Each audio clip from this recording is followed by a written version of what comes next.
మంది గెలవడానికి.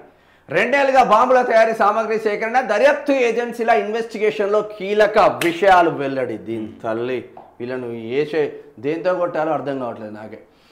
26/11 ముంబై దాడుల తరహాలో ఢిల్లీ వ్యాప్తంగా భారీ పేలులకు టెర్రరిస్టులు ప్లాన్ చేసినట్టు దర్యాప్తు వర్గాలు వెల్లడించాయి. ఈ దాడుల కోసమే సుమారు 200కు పైగా అత్యంత శక్తివంతమైన ఇంప్రూవైజ్డ్ ఎక్స్ప్లోజివ్ డివైస్లు ఐఈడీలు లేదా బాంబులను సిద్ధం చేసే పనిలో ఉన్నట్లు తెలిపాయి. ఎర్రకోట, India gate, constitution club, Gauri Shankar ఆలయం, ఫరీదాబాద్, గుర్గావ్ సహా దేశవ్యాప్తంగా పలు రైల్వే స్టేషన్లు, షాపింగ్ మాల్స్ వద్ద పేలులకు పాల్పడాలని టెర్రరిస్టులు కుట్ర పన్నినట్లు వెల్లడించాయి. ఎర్రకోట వద్ద పేలుడు ఘటనపై ముమ్మరంగా దర్యాప్తు కొనసాగుతున్నది. ఇందులో భాగంగానే పలువురు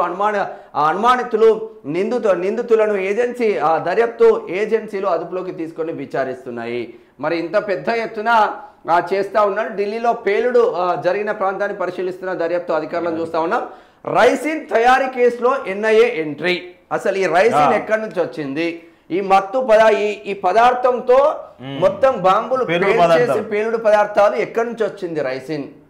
అదే 2,000కు పైగా కిలోల రైసిన్ ఒకవేళ పేలుంటే మన పరిస్థితులు ఎట్లా ఉన్నాయి?